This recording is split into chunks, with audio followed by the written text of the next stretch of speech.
नमस्कार। आरोग्य में आप सभी दर्शकों का बहुत बहुत स्वागत है और मैं हूं आपके साथ आंचल। कहते हैं ये शरीर जो है माँ प्रकृति की देन है। माँ प्रकृति ने जैसा ये शरीर हमें स्वस्थ दिया था, हमारी सबकी ड्यूटी बनती है कि जब हम उनको ये शरीर वापस करें तो वो भी एकदम स्वस्थ हो। आज हम लोग बात करेंगे एक ऐसी बीमारी जो सभी के लिए बहुत ही घातक साबित हो सकती है, वो है अपेंडिक्स। हम लोग इस बारे में चर्चा करेंगे, लेकिन उससे पहले देखिए हमारी एक खास रिपोर्ट। अपेंडिक्स आंत का एक टुकड़ा है। इसे डॉक्टरी भाषा में अपेंडिसाइटिक्स कहा जाता है। अक्सर ये पता कर पाना कठिन होता है कि दर्द अपेंडिक्स का है या नहीं, इसलिए अपेंडिक्स का आसानी से पता चलना थोड़ा मुश्किल होता है। अपेंडिक्स आंत के अवशिष्ट टुकड़े का एक सिरा खुला होता है और दूसरा सिरा पूरी तरह बंद होता है। जब इसमें भोजन का कोई कण प्रवेश करता है तो दूसरा सिरा बंद होने के कारण दूसरी ओर से निकल नहीं पाता, जिसके परिणाम स्वरूप अपेंडिक्स संक्रमित हो जाता है और नाभि के आसपास तेज दर्द होने लगता है। इसके साथ ही जी में चलना, उल्टी और भूख में कमी लगना भी इसका कारण होता है। यह दर्द पेट के दाएं भाग में नीचे की तरफ होता है। इस स्थान पर छूने से रोगी को तेज दर्द का अनुभव होता है। इस स्थिति में आपको ऐसे भोजन का सेवन करना चाहिए जिसमें रेशा बहुत ही कम या बिल्कुल ना हो। इस बीमारी में शीघ्र ही डॉक्टर से संपर्क करें। तो दर्शकों, आज हमारे साथ स्टूडियो में मौजूद हैं हरिद्वार कनखल के जाने माने सुप्रसिद्ध वैद्य दीपक कुमार जी। तो चलिए अब इनका स्वागत करते हैं और कार्यक्रम को आगे बढ़ाते हैं। वैद्य जी, आपका बहुत बहुत स्वागत है। नमस्कार।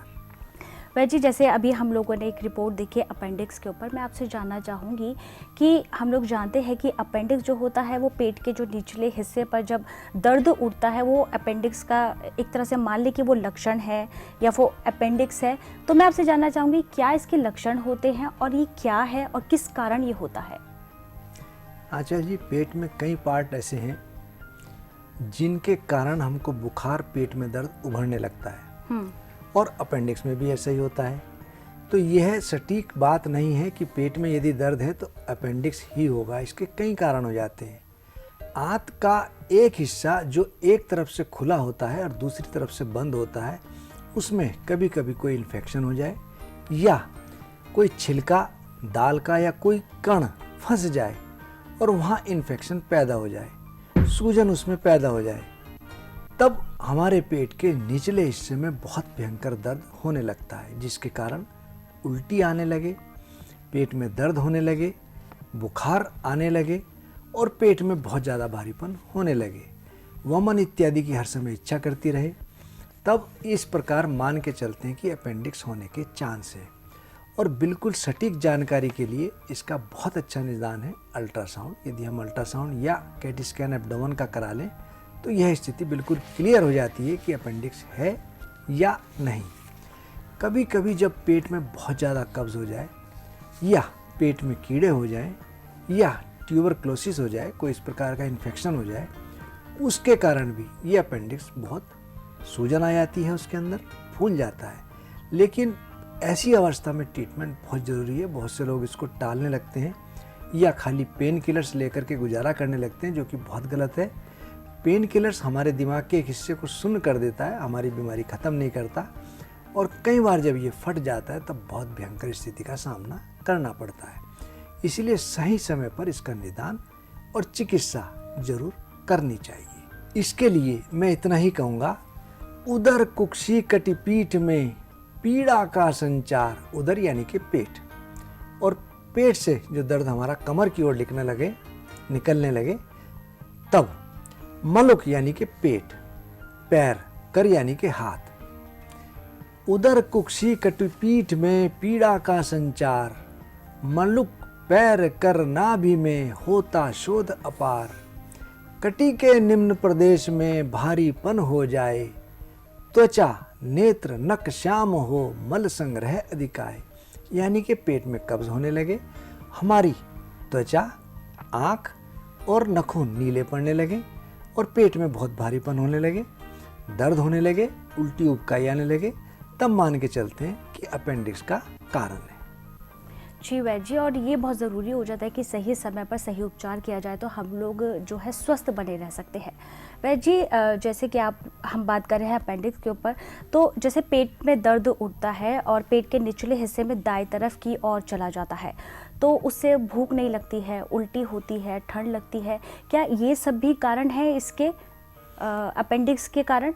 इसका जवाब मैं आपसे ज़रूर लूँगी, लेकिन इसी बीच हमारे साथ एक कॉलर जुड़ चुके हैं तो उनसे भी उनकी समस्या जान लेते हैं। जी, हेलो, क्या आप हमारी आवाज़ सुन पा रहे हैं?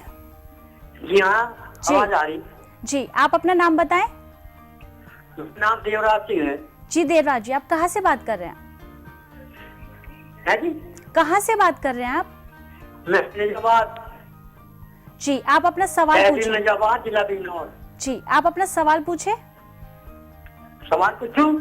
जी मुझे 1 नवंबर के महीने में डेंगू हो गया था, तो जी। उससे ठीक होने पर दिसंबर में मेरी पैर की पिंडी में दाहिनी तरफ जब से तरफ चल गया।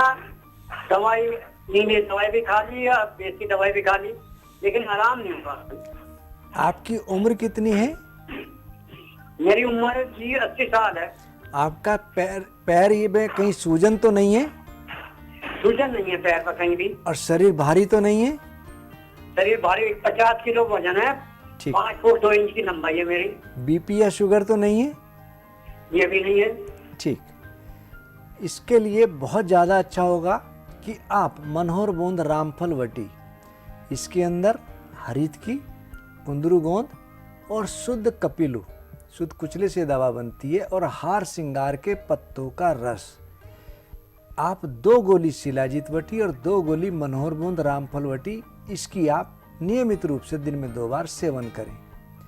और साथ में हम एक तेल बनाते हैं, नारायणी तेल, आप इस तेल की मालिश करें। मैं उम्मीद करूंगा आपको निश्चित रूप से लाभ मिलेगा।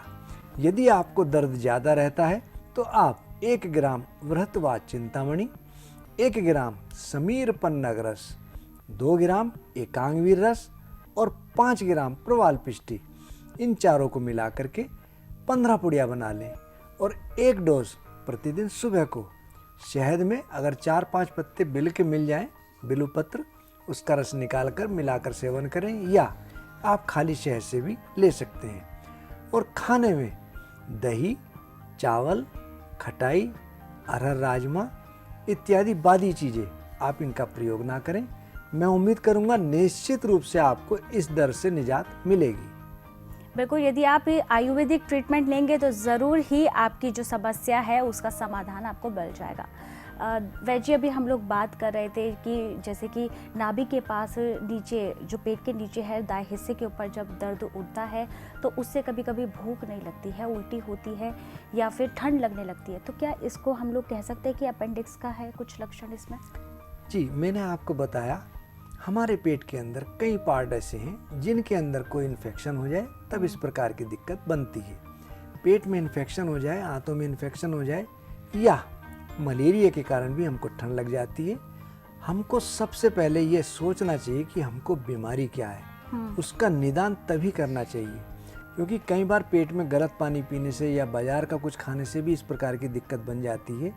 लेकिन यदि लंबे समय से हमको कब्ज़ बन रही है, या पेट में कीड़े हों, या कोई ट्यूबरक्लोसिस की शिकायत हो, या और प्रकार का कोई इन्फेक्शन हो, तब हमको यह सोचना चाहिए कि ये अपेंडिक्स है या नहीं, क्योंकि चांसेस इसमें इस प्रकार ज़्यादा बनते हैं।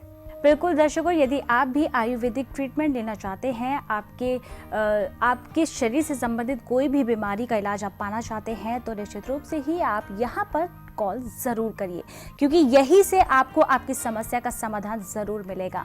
फेसबुक, ट्विटर और यूट्यूब के द्वारा भी यदि आप जुड़ना चाहते हैं तो उसकी डिटेल्स भी आपकी टीवी स्क्रीन पर।